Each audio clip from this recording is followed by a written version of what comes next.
मौजूदा वक्त में सरकार के हाथ से अपनी ही नीतियों का फिसलना खुलकर सामने आने लगा है। सारी स्क्रिप्ट बदली जा रही है और इस स्क्रिप्ट को बदलने के पीछे क्या मौजूदा राजनीतिक सत्ता पर मंडरा रहा वो खतरा है जो इस देश के हर प्रांत में अब खुलकर नजर आने लगा है।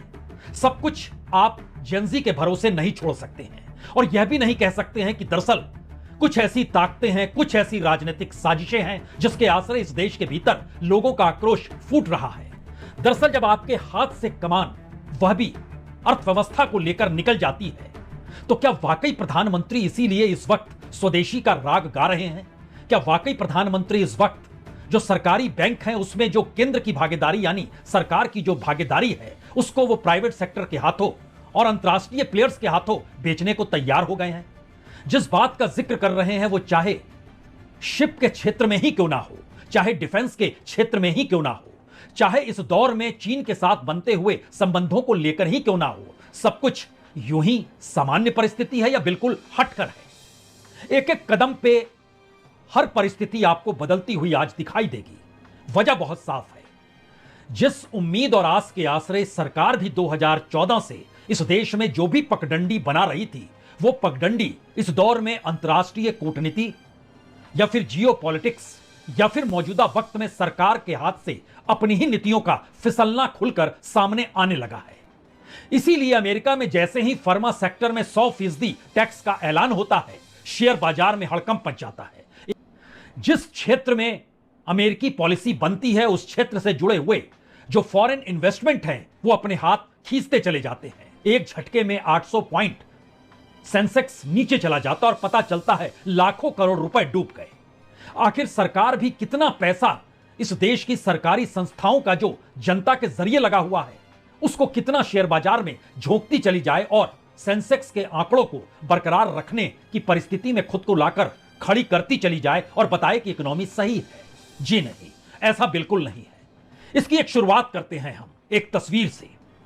यह तस्वीर लेह की नहीं है, यह तस्वीर उत्तराखंड की नहीं है, यह तस्वीर बिहार या उत्तर प्रदेश की भी नहीं है।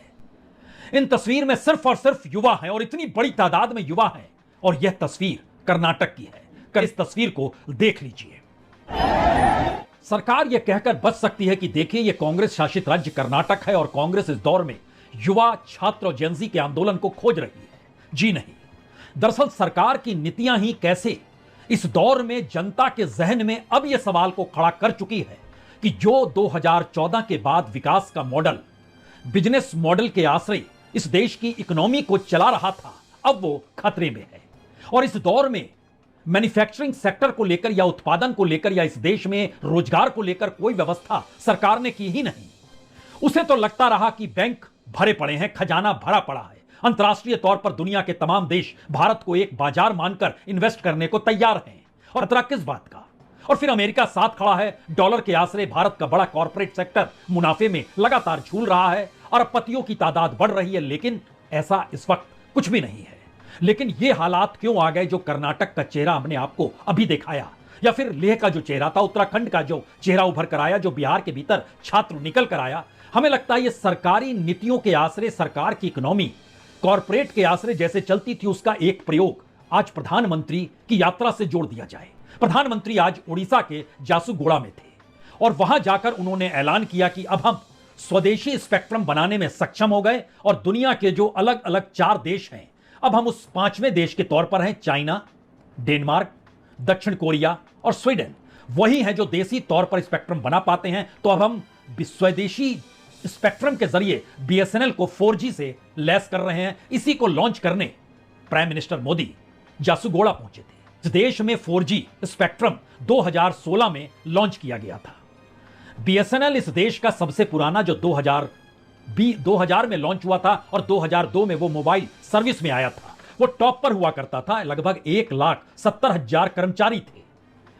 उसमें जो अपने तौर पर इतनी बड़ी तादाद थी, उसमें बीएसएनएल मोबाइल सेवा जब लॉन्च हुई तो 2 बरस के भीतर वो नंबर 1 हो गया और स्थितियां इतनी व्यापक होती चली गई कि वो लाभालाभ में लगातार रहा। लेकिन 2016 में जब 4G स्पेक्ट्रम की नीलामी थी तो बीएसएनएल को उस नीलामी में जाने से मौजूदा सरकार ने रोक दिया।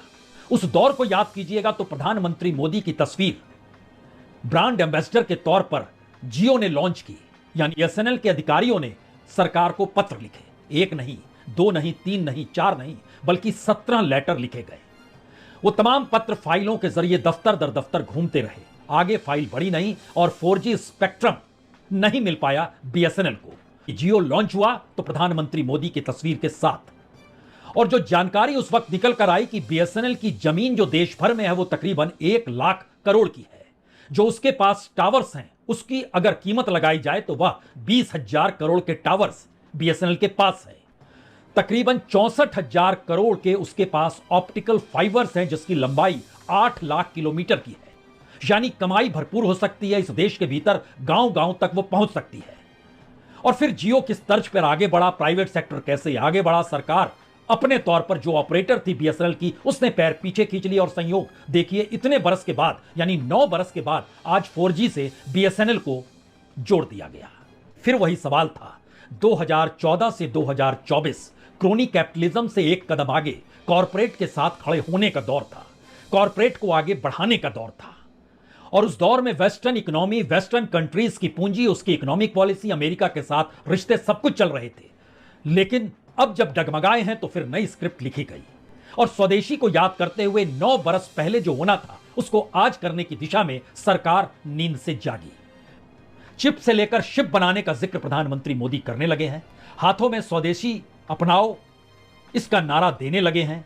लेकिन सब कुछ इतना आसान अगर होता बीते 11 वर्षों से राजनीतिक तौर पर तो आप नारे लगा सकते हैं, लेकिन यही वो परिस्थिति है जो पहली बार यूनिवर्सिटीज के भीतर छात्रों के सामने, वो स्कॉलरशिप को लेकर हो या पीएचडी करने को मिलने वाले पैसे को लेकर हो, यूनिवर्सिटी चलाने के लिए जो पूंजी चाहिए या इस देश के भीतर में बेसिक इंफ्रास्ट्रक्चर को लेकर जो पूंजी चाहिए, इस देश के भीतर में जिस इंफ्रास्ट्रक्चर की जोर शोर से आजमाइश बीते 11 वर्षों में हुई, 2025 में आकर उस पर ब्रेक क्यों लग रहा है?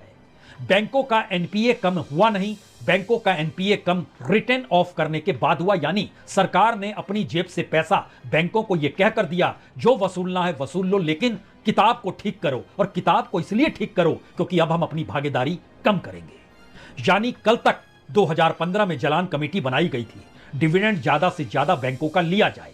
50,000 करोड़ से ज्यादा डिविडेंड लेने की स्थिति में पहली बार 2 लाख करोड़ तक डिविडेंड एक साल में लिया गया। लेकिन इस वक्त स्थितियां अनुकूल नहीं है, और स्थितियां नहीं अनुकूल और राजनीति करने की मंशा फिर भी, राजनीति की पटरी पर सत्ता बचाने की मशक्कत फिर भी, और इस देश के भीतर अलग अलग जगहों लोगों का गुस्सा उफान पर। यह ऐसी तस्वीर है जो मौजूदा वक्त में सरकार को चिता रही है या फिर सरकार के सामने सबसे बड़ा इम्तिहान पैदा कर रही है। दोनों परिस्थितियां इससे पहले 11 बरस में कभी नहीं आई थी। इस वक्त सरकार के सामने उम्मीद और आस से ज्यादा चुनौती और इम्तिहान की घड़ी है। इंतजार कुछ तो कीजिए। और बहुत बहुत शुक्रिया, बहुत बहुत शुक्रिया।